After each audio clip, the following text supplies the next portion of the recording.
하나님은 모든 것에 대해서 목적을 담아내고 있습니다. 만물을 창조하실 때에 모든 것은 목적을 두고 창조졌습니다. 오늘도 온 우주를 친히 운행하실 때에 목적을 가지고 친히 운행하십니다. 이런 가운데에 하나님께서 한 사람을 예비합니다. 그가 바로 요한이었습니다. 그리고 우리는 그 요한을 세례 요한이라고 부릅니다. 이 세례 요한은 하나님께서 이 땅에 메시아를 예비하시기 위하여서, 또한 오실 메시아를 예비하여서 세례 요한은 6개월 먼저 메시아보다도 이 땅에 오게 되는 겁니다. 세례 요한이 이 땅에 하나님께서 허락하실 때는 세례 요한이라는 존재의 중요성이 아니라 세례 요한이 이 땅에 있어야 될 이유와 목적이 무엇인지를 확연하게 구별하면서 하나님께서는 사명을 또한 감당하게 하십니다. 이와 같이 세례 요한은 자신의 역할과 관련해서 메시아인 예수의 길을 예비할 목적으로 역할을 감당하게 됩니다. 그러면서 그는 광야에서 석청과 메뚜기를 주식으로 하면서 광야에서 그가 생활을 하게 됩니다. 이런 세례 요한에게 많은 사람들이 따르게 되고 또한 제자들이 함께 집단을 이루면서 생활을 할 때였습니다. 이때 세례 요한은 자신의 제자였던 요한과 안드레로 하여금 예수를 따르도록 명합니다. 왜냐하면 이런 부분에 대해서도 자신을 추종하는 세력을 구성하는 것이 아니라 오실 메시아를 예표하며, 그리고 또한 안드레와 요한이 예수를 향하여 눈이 향하고 또한 그의 궁금점이 생겨나도록 만든 것은 하나님께서 그들을 예수께로 인도한다라는 것을 그는 영적으로 알았던 것이죠.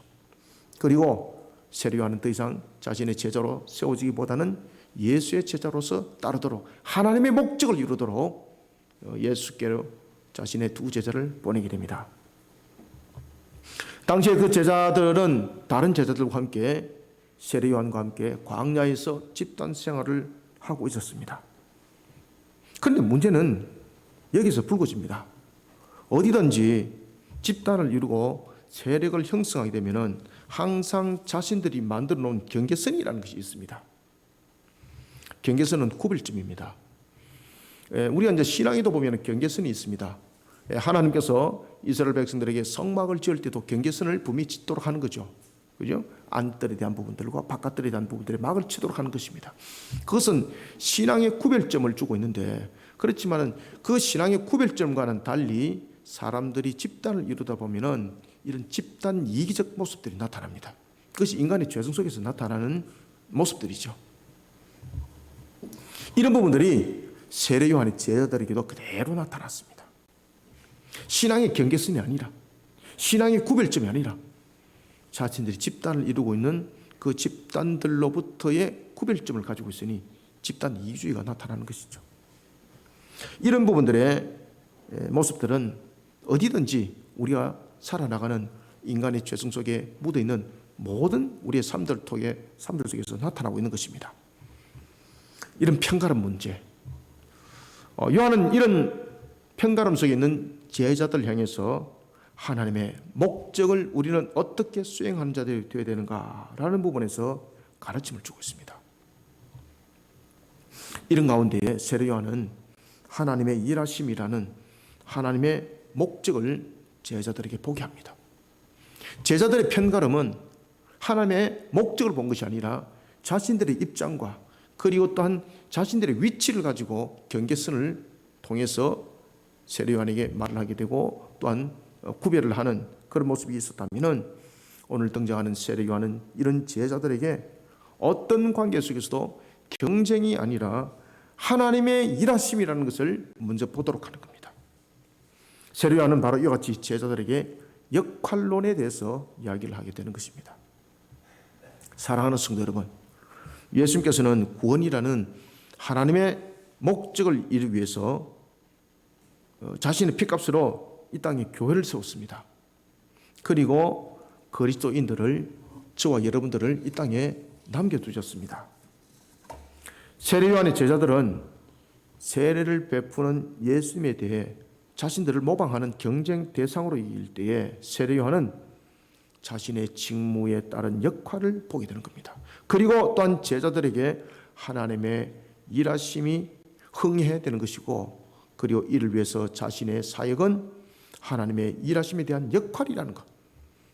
따라서 자신의 명성은 높아질 것이 아니라 오히려 자신의 명성은 쇠하여야 될 것을 제자들에게 가르침을 주고 있습니다.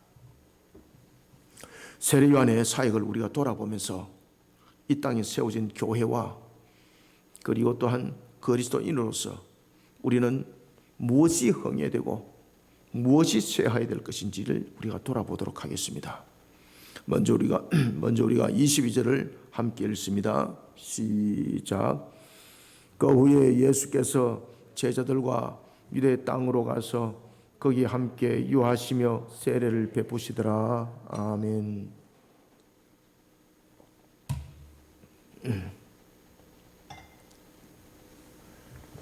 먼저 우리는 첫 번째 22절부터 26절을 한번 주목을 해봅시다. 22절부터 26절에 주목을 하는 속에 예수님께도 제자가 있었다는 것이고 세례 요한에게도 제자가 있었다는 것입니다. 그런데 여러분들, 예수님께서 예수님의 제자와 함께 사역을 했던 것과 세례 요한과 세례 요한의 제자들이 했던 사역이 같을까요? 다를까요? 하나님이 일하시면서 동일한 사역이었습니다. 그런데 세례 요한의 제자들을 주목하시길 바랍니다. 이것을 달리 보는 겁니다. 이것이 우리의 인간의 죄성 속에서 굉장히 쉽게 나타나는 겁니다. 여러분들, 우리나라의 정치판도 한번 보십시오. 정치판도 보면은 같은 당이 있지만은 항상 어떤 현상이 나타납니까? 편가름이 나타나잖아요.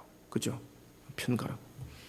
이런 부분들은 모든 세계에 동일하게 나타납니다. 이게 인간의 죄성 속에서 나타나는 아주 간단한 문제면서도 굉장히 인간들의 삶에 굉장히 중요한 문제를 영향력을 끼치고 있는 것입니다. 편가름 문제.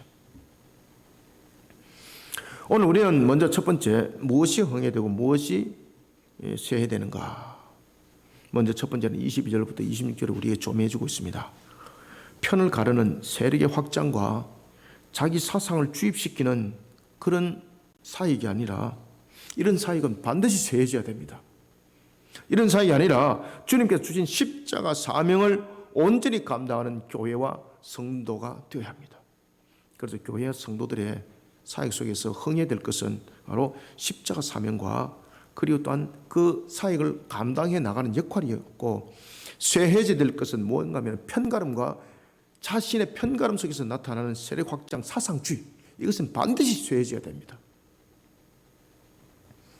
광야를 통해 예수님은 공생의 사역이 어떤 성격을 가지고 있는지를 밝힙니다. 그것은 자신의 영광을 위한 자기 생애가 아니라 죄를 대속하기 위한 공생의 사역이라는 것.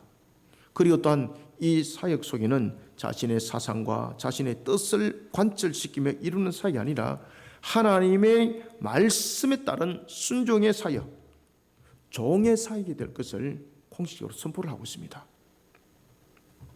예수님께서는 공생애가 하나님의 뜻을 이루는 사역이 될 것을, 그리고 또한 죄 사함의 사역이 될 것을 지금 세례를 베푸는 장면을 통해서 나타내고 있습니다. 이런 가운데 예수님께서는 제자들을 가르치고 많은 사람들에게 복음을 전하기 위해서 한 장소에 머물고 있습니다. 지금 분명히 예수님께서 세례를 베풀기 전에 먼저 예수님은 말씀을 가르칩니다.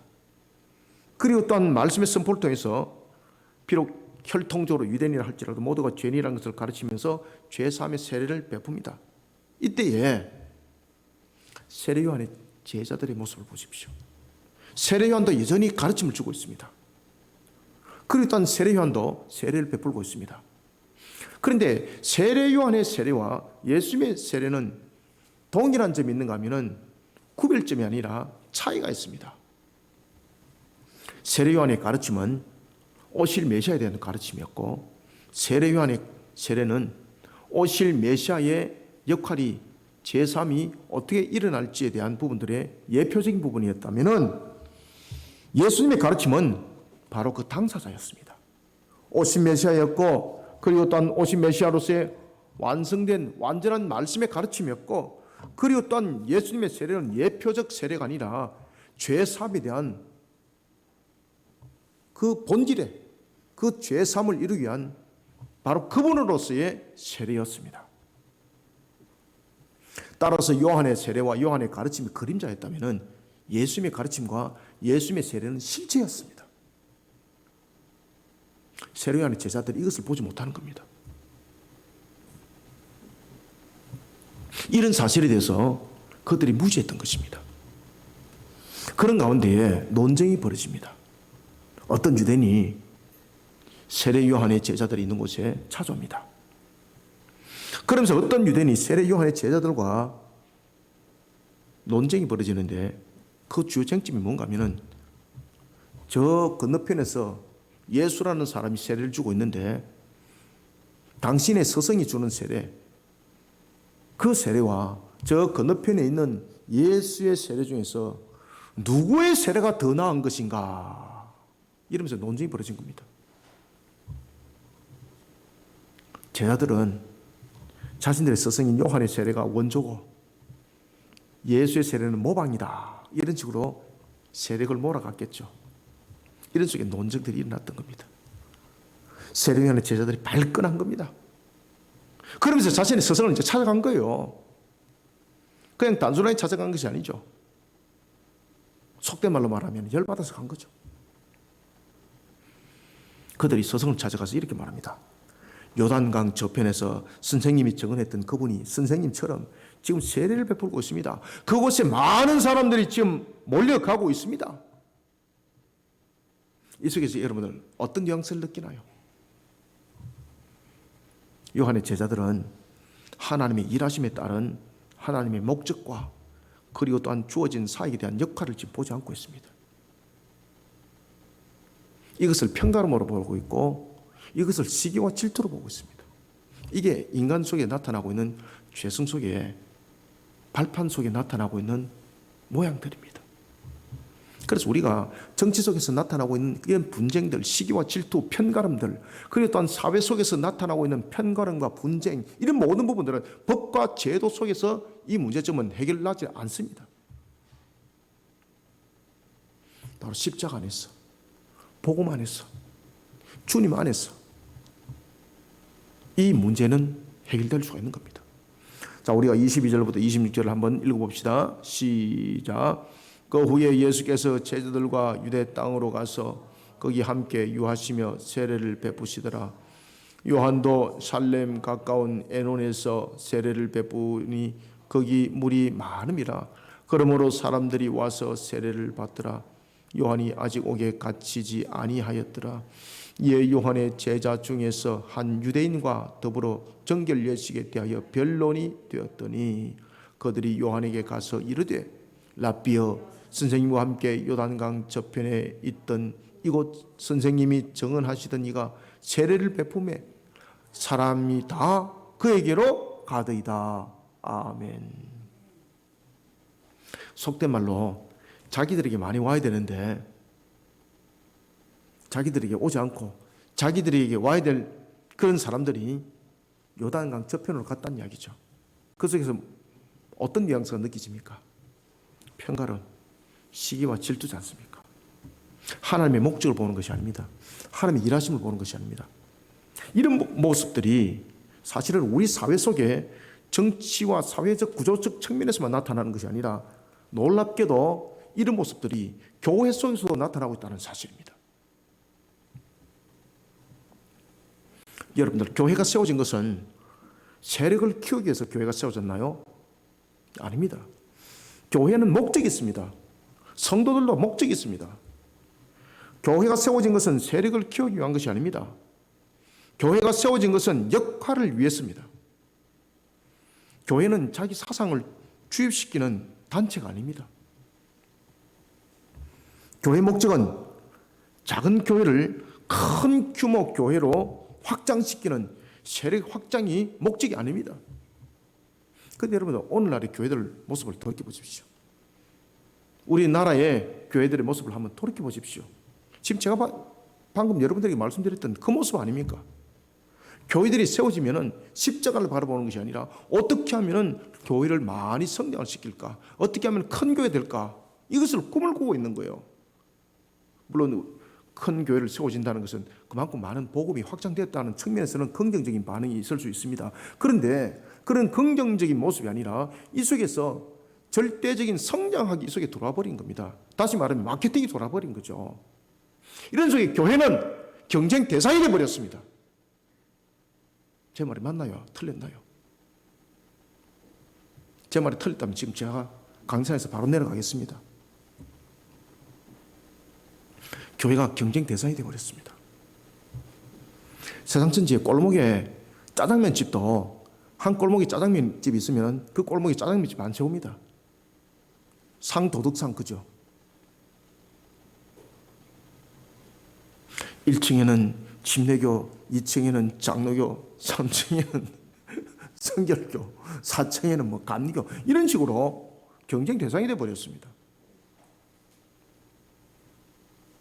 그러면서 주님을 자랑하는 것이 아니라 자기 교회를 자랑합니다. 오늘 본문에 나타나고 있는 세례 요한의 제자들의 모습 같지 않습니까? 교회는 목적이 있습니다. 성도는 목적이 있습니다. 교회는 세력을 확장하기 위해서 세워진 것 아닙니다. 교회는 주님의 말씀을 반드시 가르쳐야 합니다. 교회는 십자가 사명을 감당하는 그 일에 교회는 동력을 해야 됩니다. 그런데 이것이 되더냐고요.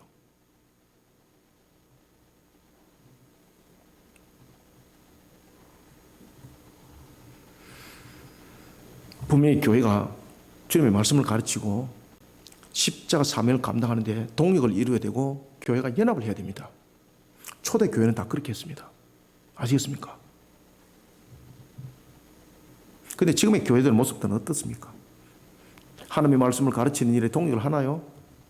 십자가 사명을 감당하는 일에 동력을 하나요? 연합을 이루나요? 그렇게 하려고 단체를 많이 구성도 하고 많은 일들도 하고 있습니다. 그런데 여러분 보십시오. 그런데 이것조차도 교세의 규모가 큰 교회를 중심으로 모든 것이 행해지고 있습니다. 큰 교회에서 하는 것이 진짜 답입니다. 전부 다. 맞나요? 오늘 본문에 나타나고 있는 것처럼 누구의 세례가 더 큰 효력을 가지고 있는가? 이 논쟁을 벌이는 것과 똑같지 않습니까? 누구의 세례가 더 효력이 있는가? 거기서 보면 요한의 제자들과 유대인들이 정결 예식을 가지고 변론하더라. 쟁론을 벌였다는 거죠. 사랑하는 성도 여러분, 우리는 주님의 피값으로 사신받은 교회를 바라봐야 합니다. 그리고 그 사명과 사역에 교회와 성도는 세워졌다는 것입니다. 편을 가르는 세력 확장이 자기 교회 중심 운동 멈춰야 됩니다. 자기 사상 주입시키는 교회 멈춰야 합니다. 교회는 편가름의 확장 그리고 또한 자기 사상을 주입하는 단체가 아닙니다. 교회는 주님의 십자가를 증거하는 그리고 하나님의 말씀을 바르게 써야 될 군사로서의 모습이 되어야 되는 것입니다. 우리는 이런 교회와 성도들이 되기를 간절히 기도하고 이런 교회와 성도들의 모습들을 만들어가는 일에 헌신하고 앞장서는 저와 여러분들이 다 되시기를 소원합니다. 그 다음에 두 번째는 우리가 27절 한번 읽어봅니다. 시작. 요한이 대답하여 이르되 만일 하늘에서 주신 바 아니면 사람이 아무것도 받을 수 없느니라. 아멘. 두 번째는 27절부터 29절에 보면은 하나님의 절대 주권입니다. 오늘 세례 요한이 그에 대해서 명확하게 이야기를 하고 있습니다. 요한이 대답하여 이르되 이렇게 말합니다. 만일 하늘에서 주신 바 아니면 이것이 무엇입니까? 하나님의 절대적 주권입니다. 이게 사람이 아무것도 받을 수 없다. 그리고 그는 이렇게 말합니다. 나는 그리스도가 아니다. 그의 앞에 보내심을 받은 자라고 할 것이고 너희들은 그것을 정할 자다. 자, 여기서 지금 역할에 대해서 지금 이야기를 하고 있습니다. 이 역할에 대해서 지금 세례 요한은 어떤 모습으로 나타나고 있나요? 그리고 그 제자들의 모습은 무엇이 되라고 말하고 있나요? 영화로 말한다면, 드라마로 말한다면 주인이 아니고 우리는 전부 다 조인이라는 겁니다. 우리는 27절부터 29절 통해서 두 번째는 하나님의 절대적 주권을 인정하면서 사역의 주연은 항상 그리스도가 되고 자신은 조연으로서 역할을 감당하는 교회와 성도가 되어야 된다는 것을 우리는 잊지 마셔야 됩니다. 제자들로부터 세례로 인한 논쟁을 들었던 요한의 중요한 가르침은 역할론이었습니다. 주연과 조연의 역할이었습니다. 27절에 보면 이렇게 말합니다. 하늘에서 주신 바 아니면 사람이 아무것도 받을 수 없다 라는 이러한 가르침을 통해서 예수님과 그리고 자신들은 경쟁이 아니라 하나님의 일하심에 대해서 절대 주권에 의하여서 이 모든 것들은 이루어진 것이고 그 속에 역할이 있다는 겁니다. 그 역할 속에서 예수님은 주연이고 그리고 자신들은 조연이라는 것입니다. 여기 대해서 분명히 해야 된다는 겁니다. 따라서 이 모든 것에 대해서 시기하고 폄하하고 판단하지 말라는 겁니다. 여러분, 예수는 그리스도로서 대속을 이루신 분입니다. 그렇지만 세례 요한은 그분 앞에 보내심을 통하여서 예배하는 자로서의 역할이었습니다. 그런가 하면 제자들은 이 사실에 대해서 정언할 자라는 거예요. 그래서 지금 세례 요한이 역할에 대해서 세 가지를 딱 이야기를 합니다. 하나님의 일하심, 하나님의 절대적 주권을 통해서 우리의 구원을 이룰 때에 세 가지 역할이 있다는 겁니다. 첫 번째는 대속이 이루어져야 된다는 겁니다. 이 대속을 이루는 측면에서의 그 모습들은 그 어느 누구도 대신할 수 없다는 겁니다. 자신들이 세례를 베풀고 있는 이 세례도 자신들의 세례의 능력이 아니라 주께서 우리의 대속을 이루었을 때 나타나는 효력이라는 것이죠. 그럴 때 자신들이 베푸는 이 세례는 주연으로서 역할이 아니라는 거예요.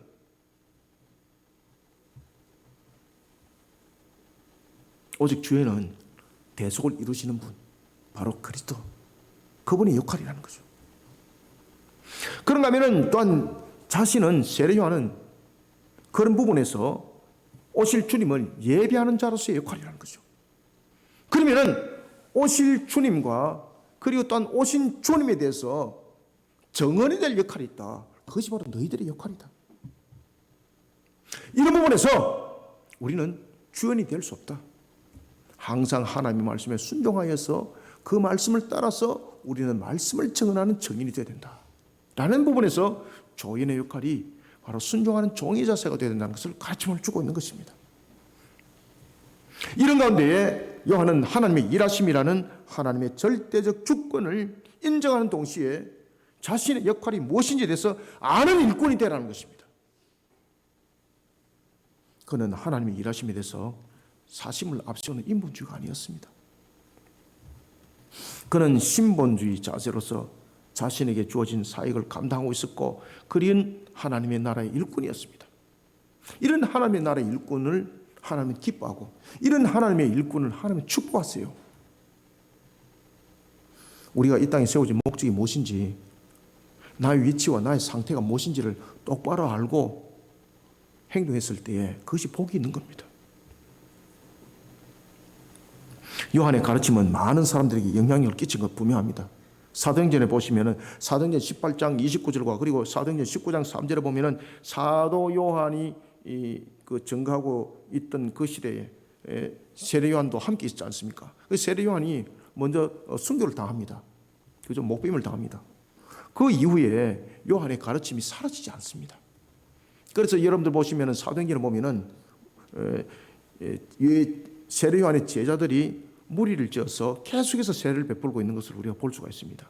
그래서 사도행전에 보면은 너희들이 무슨 세례를 받았느냐라고 부분들을 놓을 때에 너희들은 요한의 세례를 받았느냐 이런 이야기가 나오지 않습니까? 이런 부분들의 내용들을 볼 때 세례요한의 영향은 굉장히 지대한 영향을 끼쳤고 많은 사람들에게 아주 긍정적인 영향을 끼친 것은 분명합니다. 그런데 문제는 뭔가 하면은 그 다음에 활동하는 사람들의 모습들입니다. 집단화를 이루면서 편가름을 하고 집단화를 이루면서 자기 중심주의를 만들어가고 자기 사상들을 만들어갔던 것입니다. 이 속에서 문제가 생긴 겁니다. 교회 형태도 마찬가지입니다. 가장 큰 이슈는 무엇인가 하면 영향력이 아닙니다. 가장 큰 이슈는 우리는 항상 조인이라는 것입니다. 모든 것은 하나님의 일하심이 주연이고 그리고 그 하나님의 일하심 속에서 우리는 역할자라는 것을 우리는 반드시 인식하셔야 됩니다.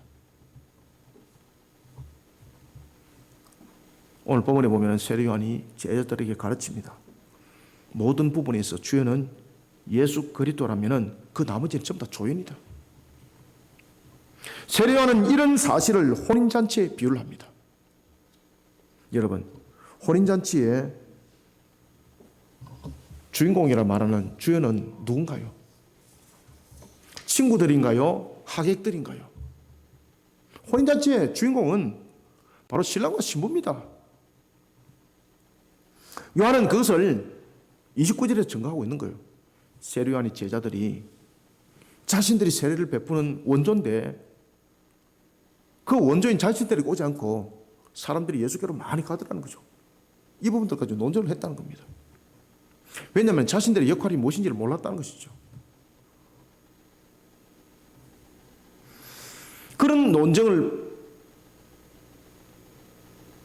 매우 분노하고 그리고 또한 그런 논쟁 속에서 자신들의 위치를 보다 더 항변하기 위해서 서성을 찾아왔을 때에 세례요한은 그들에게 역할론에 대해서 가르칩니다. 그러면서 이런 가르침을 줍니다. 한 비유를 듭니다. 혼인잔치였습니다. 혼인잔치를 하는데 그 잔치의 주인공은 누구냐? 여러분, 혼인잔치 할 때 그 잔치의 주인공은 누굽니까? 하객들입니까? 친구들입니까? 신랑과 신부입니다. 그래서 오늘 본문에서 그 이야기를 하고 있는 겁니다. 혼인잔치에서 예수 그리스도가 신랑이라면 예수를 구세주로 믿고 죄사함을 받는 그리스도인은 신부라는 겁니다. 그러면 요한과 같은 자신들은 하나님의 일하심에 대한 사역을 감당하는 자로서의 신랑이 친구라는 것이죠. 혼인잔치에 대해 축하하고 함께 기쁨을 나누고 그 자리에 세워진 자, 그 이상으로 주연이 될 수 없다는 겁니다. 27절부터 29절을 한번 읽어봅시다. 시작. 요한이 대답하여 이르되 만일 하늘에서 주신 바 아니면 사람이 아무것도 받을 수 없느니라. 내가 말한 바 나는 그리스도가 아니요 그의 앞에 보내심을 받은 자라고 한 것을 증언할 자는 너희니라. 신부를 취하는 자는 신랑이나 서서 신랑의 음성을 듣는 친구가 크게 기뻐하나니 나는 이러한 기쁨으로 충만하였노라. 아멘. 자, 보십시오. 자신은 이런 잔치를 배설하는 측면에서 일한 것으로서 기쁘다는 겁니다. 이것이 역할론입니다. 세례요한은 혼인잔치에 이어서 그리고 또한 혼인잔치의 일을 신랑의 길을 예비하는 자로서의 자신의 역할이었다는 겁니다.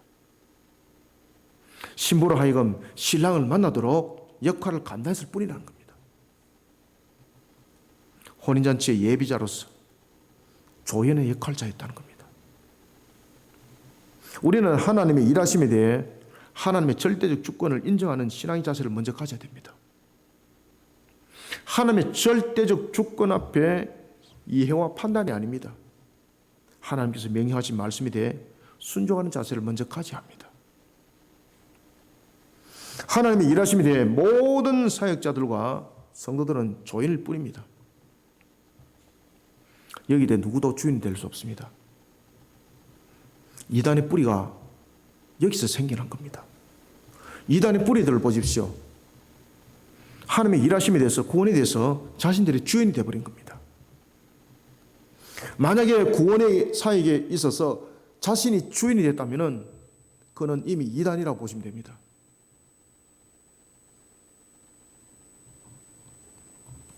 이단의 뿌리는 자신이 주인으로 등장하면서 만들어진 겁니다. 교회 속의 분열. 교회 속의 분열이 왜 일어나겠습니까? 교회와 교회 관계 속에서 분열 왜 일어나겠습니까? 이게 바르지 못한 역할론 때문에 그렇습니다. 고린도전서 1장 12절에도 잘 나타나고 있습니다. 교회 가운데 바울파가 생기고 아볼로파가 생기고 게바파가 생기고 그리스도파가 왜 생겨났겠습니까? 분파주의가 왜 발생했겠습니까? 잘못된 역할론입니다. 잘못된 역할론 속에서 자신들의 위치와 자신들의 역할을 항변하다가 그것이 사상이 되어버린 겁니다. 그러면서 자신들 중심 사상이 되어버렸고 그것이 편견이 되어버리고 판단이 되어버렸던 겁니다. 우리는 조연에 대해서 역할을 할 때에 항상 하나님의 말씀 안에 우리는 녹아들어야 되는 것이고 그 말씀을 순종하는 길로서 우리는 가야 되는 것입니다. 그런데 파가 생겼다는 것은 바로 무엇입니까? 파가 생겼다는 것은 자신들의 나름대로의 사상을 만들었다는 것이고 자신들의 나름대로 울타리를 쳤다는 것입니다. 이게 여러분 하나님의 일하심의 조연의 역할인가요? 아닙니다. 하나님의 일하심의 조연의 역할은 하나님의 말씀에 오직 그 말씀 안에 순종하는 종의 자세가 바로 역할론인 것입니다. 조연으로서 어떤 위치에 서야 하는지 알지 못하면은 이런 분열이 생기고 파벌이 생기고 사상이 생기게 되어 있습니다. 이것이 인간의 죄성입니다. 마태복음 16장 24절은 증가합니다. 이에 예수께서 제자들에게 이르시되 누구든지 나를 따르거든 어떻게 하라고요? 자기를 부인하라. 그죠? 여러분들 누구든지 예수를 따르려면 제일 먼저 우린 자신의 죄임을 알고 자신의 회개신앙으로 세우지 않으면 안 됩니다. 자기를 부인하라는 것은 무엇입니까? 자기 사상이 있습니까? 자신의 철학이 있습니까? 이것이 없으면 안 되는 겁니다. 항상 하나님의 말씀 안에 녹아들고 회개하는 신앙으로 우리는 자기 부인함이 세워져야 되는 것입니다. 이 속에 바울파도 없고 게바파도 없고 그리스도파도 없는 겁니다. 이 속에 우리는 신본주의라는 하나의 통일점을 가지게 되고 우리의 구세주는 오직 예수 그리스도라는 한 핵심 속에서 모든 교회가 연합을 이루는 것입니다. 예수님께서 말씀했지 않습니까? 나를 따르려거든 먼저 자기를 부인하라고. 자기 부인이 무엇이겠습니까? 자신이 죄를 그리고 자신의 죄임을 깨달아 알고 회개하는 신앙 속에서 우리는 자기 부인이 일어나는 거죠. 자기 부인이 어떻게 해서 자기 사상과 자기 철학과 자기 개념 속에서 나타나겠습니까? 물론 목회를 하다 보면은 목회자로서의 자기의 철학과 사상이 있어야 되는 것은 분명합니다. 그런데 그 철학과 사상이 주인으로서의 철학과 사상이 아닙니다.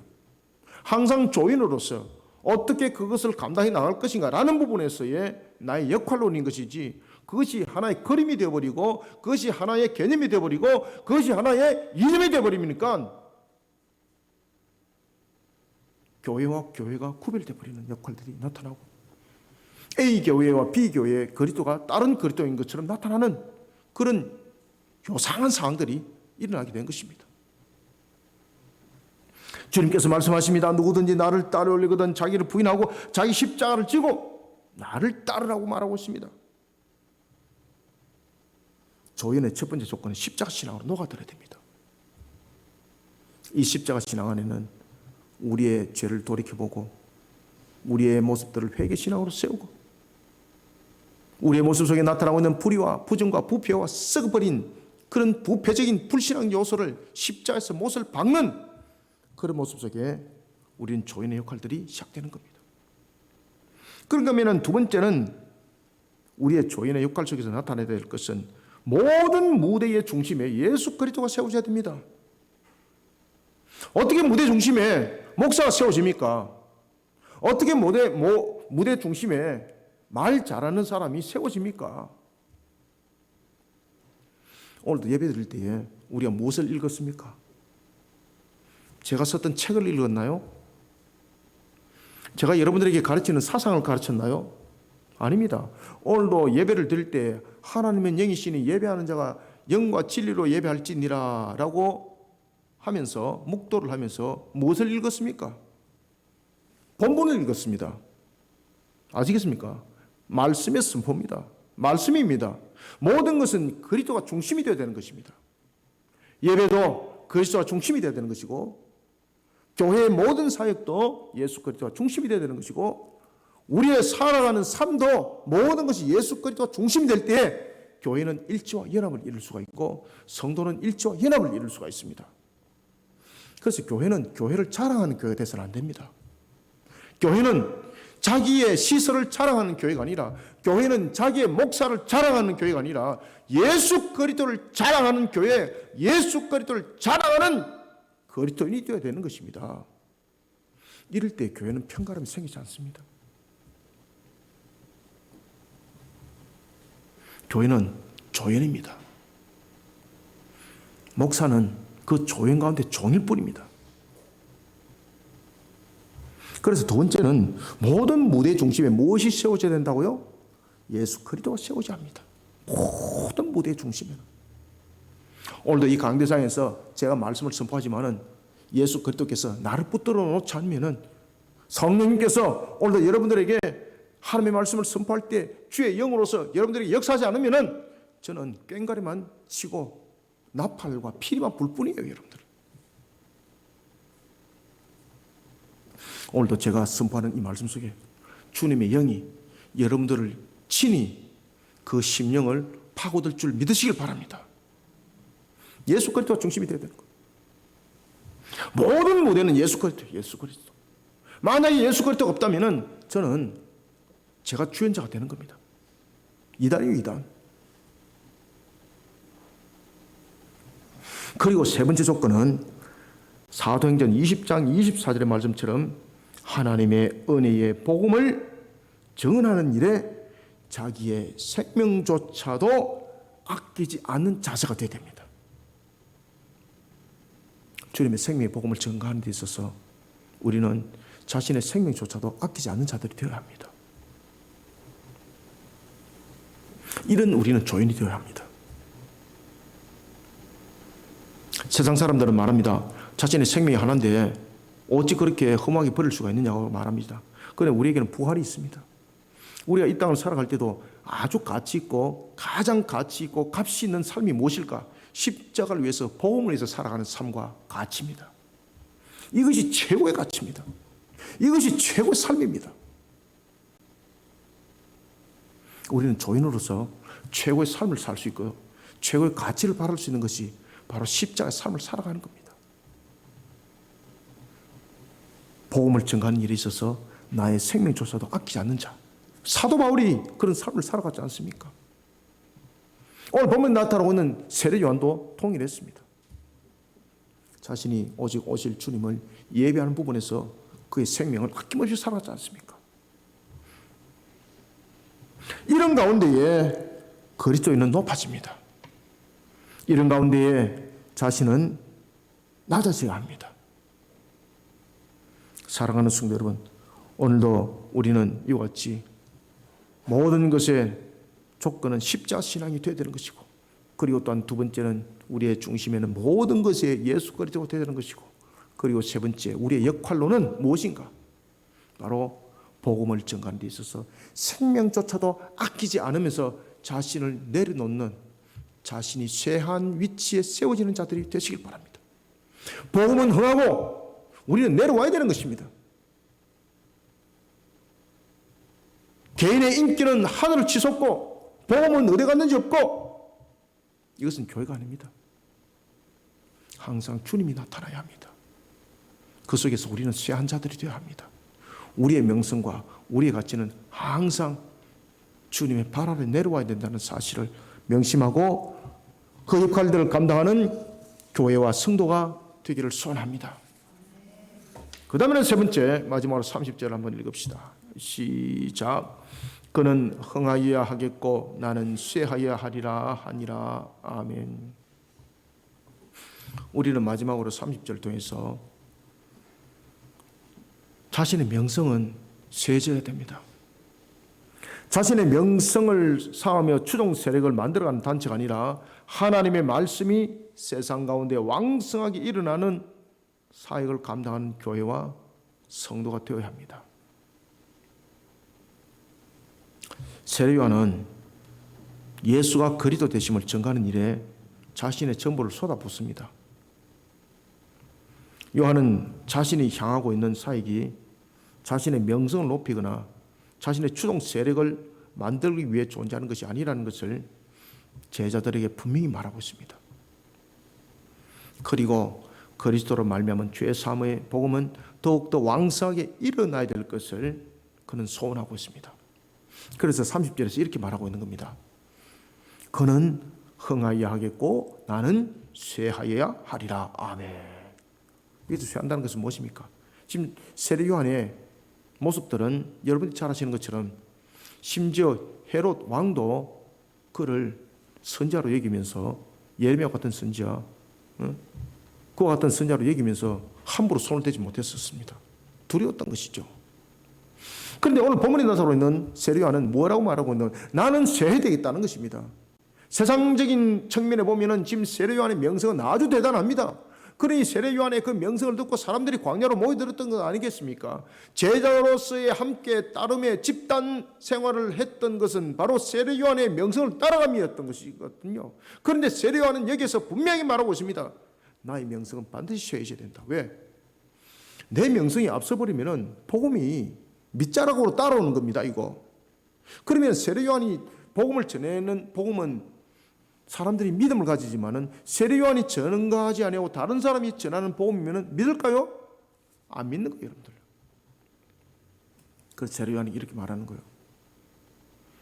하나님의 일하심에 대해서 복음을 전감이 있어서 흥해야 될 것은 복음이지만은 반드시 해야 될 것은 나의 모습이다. 내 명성이 앞장서고 내 영광이 앞장서면은 복음은 이건 뒷자락이다 이거. 예를 들면은 그러면 성진이가 복음을 전했다면은 아무도 안 믿는다는 거죠 이거. 명성에 따라서 믿고 안 믿고 차이가 나타나면 안 된다는 것이죠. 그래서 나의 명성은 쇠함이 되어야 된다는 것입니다.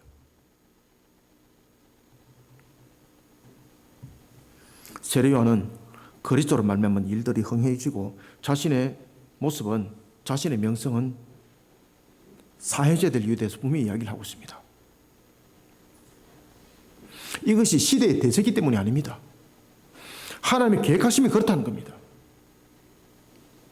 본문 30절에서 보면은 흥해할 것과 쇠하여야 될 것에 대해서 굉장히 중요한 시제를 쓰고 있습니다. 요한이 그 시제를 딱 쓰고 있는 거예요. 그것은 바로 현재 시제를 쓰고 있습니다. 그리고 놀라운 것은 이것을 현재 시제로서 헬라어로서 진행형을 딱 쓰고 있습니다. 그러면 우리가 흥해야 될 것과 쇠해야 될 것이 언제부터 언제까지인가? 지금 현재부터 주님이 오시는 그날까지 그렇게 돼야 된다는 겁니다. 그래서 현재 진행형을 쓰고 있는 겁니다.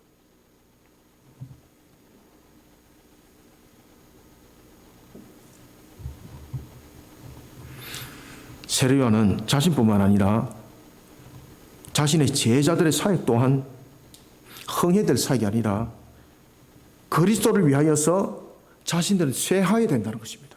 그런데 오늘 본문에 보면은 이 제자들의 모습이 복음은 흥함이 아니라 자신들의 흥함의 모습으로 나타난 겁니다. 세례에 대해서 이야기할 때도.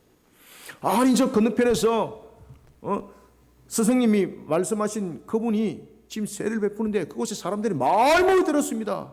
우리들에게 와야 될 사람들이 그곳에 갔습니다. 이 속에서는 무엇이 있습니까? 무엇이 지금 흥하고 있고 무엇이 쇠하고 있습니까? 복음이 아니에요. 그들의 명성이 명성. 우리가 이만큼 명성이 있는데 명성이 있는 우리에게 오지 않습니다. 그래서 세례 요한은 흥해야 될 것과 쇠해야 될 것에 대해서 현대 진행형을 딱 쓰고 있어요. 주님 오시는 그날까지 이 부분들이 분명해야 된다는 겁니다. 우리가 30절 다시 한 번 더 읽어보고 말씀을 드리겠습니다. 시작. 그는 흥하여야 하겠고 나는 쇠하여야 하리라 하니라. 아멘. 구원사에게 있어서 중심에 세워질 것은 오직 한 가지 예수 그리스도뿐입니다. 이를 위해 펼쳐지는 사역에 자신의 명성이 높여지고 자신의 추종 세력 만들어가는 자들, 그들은 이단들과 똑같습니다. 저는 그들을 이단이라 부릅니다. 저는. 아니, 주님의 복음을 전하는데 그것에 자신의 명성이 높아집니다. 자신의 추종 세력을 만들었습니다. 그럼 그것이 이단 아닌가요? 저는 이단이라고 그럽니다. 저는. 이단은 신천지만이 아닙니다. 하나님의 교회만이 아닙니다. 제메스만이 아닙니다. 통일교만이 아닙니다. 제7 안식교만이 아닙니다. 자신의 명성을 더 높이고 복음은 뒷전이고 자신의 추종 세력 만들고 그게 다 이단 아닙니까? 자신의 주인이 되어버리면 주님은 어디 갔습니까? 그런 자들이 바로 우상 숭배자입니다. 그런 자들이 이단이요, 이 우상 숭배자들입니다. 하나님을 대적하는 자요, 적그리스도 세력들입니다. 사랑하는 성도 여러분, 교회로서, 성도로서 행해야 될 역할은 그리스도를 중심으로 세워나가는 겁니다. 이를 위해 하나님의 말씀이 세상 가운데 왕성하게 일어나는 사역을 교회와 성도는 감당해야 됩니다. 교회는 브랜드가 아닙니다. 그런데 여러분들 한국 교회를 돌아보십시오. 어느덧 한국 교회가 브랜드 만드는 일들을 하고 있습니다. 어떤 교회를 다니는 것이 브랜드처럼 되어버렸습니다. 웃지 못할 시대 사건들이 지금 일어나고 있는 겁니다. 그러면서 사람들이 자기 교회를 자랑하는 거예요. 아이고, 너희 교회 볼품 뭐 있냐? 우리 교회가 얼마나 좋은데. 여러분, 거기에 있는 주님과 여기 있는 주님 다른가요? 그게 교회 브랜드화하지 않습니까? 우리가 자랑이 될 것은 교회 껍데기가 아닙니다. 우리가 자랑이 될 것은 그 목사가 아닙니다. 우리 목사님이 와봐 말씀을 얼마나 잘 전가하는지 여러분들 입하고 잘하고 스토리 잘 만들어내면은 그 속에 역사가 다른 주님이 보입니까?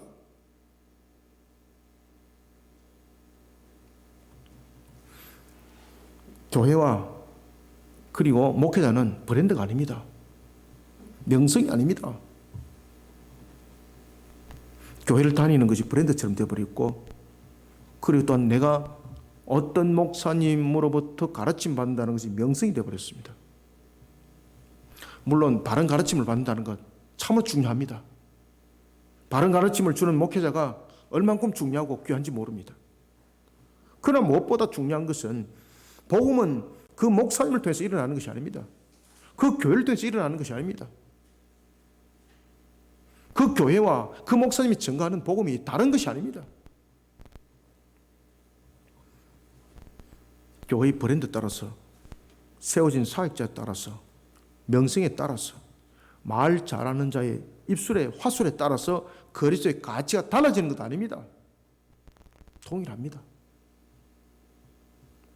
어떤 목사님은 설교할 때 버벅대기도 합니다. 그렇지만 여전히 주님께서 세우신 교회라면 동일한 교회입니다. 그 속에는 하나님의 은혜가 함께 있습니다. 여러분들이 설교를 통해서 감동 감화를 받는 것은 그것은 은혜라고 말하는 것이 아니라 주께서 오늘도 우리에게 장막을 열어주심입니다. 말씀을 잘 전가하지 못하고 버벅대는 가운데서도 여러분 하나님의 은혜가 있는 줄 믿으시길 바랍니다. 이것이 우리의 예배입니다. 하나님의 교회는 동등합니다. 그리고 동일합니다. 이런 가치의 중심에 교회와 성도가 세워져야 합니다. 그리고 또한 이런 교회와 성도가 세워지기 위해서 오늘도 하나님의 말씀이 교회와 성도들 가운데 차고로 넘치는 사역을 펼쳐야 되고, 또한 우리는 이러한 사역을 통해서 하나님의 영광을 돌리는 힘 있는 사역을 감당해야 되는 것입니다. 자신의 명성을 쌓으면서 추종 세력을 만들어가는 단체가 돼서는 안 됩니다. 만약에 이런 모습 속에 우리가 젖어들었다면 우리 교회도 빨리 이거 시정해야 됩니다.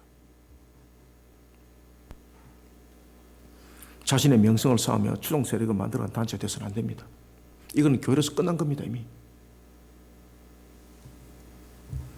그리스도의 사역이 왕성하게 일어나야 합니다. 그리고 하나님의 말씀을 세상 가운데 왕성하게 일으키는 사역을 감당하는 교회와 성도가 되기를 소원합니다. 말씀을 맺습니다. 무엇이 흥하고 무엇이 쇠하여야 할 것인가에 대해서 요한은 역할론으로 답을 주고 있습니다. 그리고 역할은 자신의 명성과 명예를 쌓는 것이 아니라 예비하는 자로서의 자신의 역할이었습니다. 이것이 시대를 불문하고 이루어져야 될 것을 오늘 본문이 현재 진행형을 통해서 우리에게 가르쳐주고 있습니다. 아주 간단한 이야기인데 이것이 우리에게 굉장히 중요한 메시지를 던져주고 있습니다. 교회는 브랜드화가 아닙니다. A라는 교회 가서 기도하면 역사가 일어나고 조그마한 교회 가면 교인들이 2명, 3명 있는 교회 가서 기도하면 역사 안 일어나나요? 그렇지 않습니다. 주님은 동일하게 응답합니다. 그래서 교회는 신앙할 때 건물 보고 하는 것 아닙니다. 그 목사 보고 신앙하는 것도 아닙니다. 그 목사 보고 신앙하니까 타락이 생기죠. 그 목사 보고 신앙하니까 물질 문제 터지고 성적 문제 터지지 않습니까?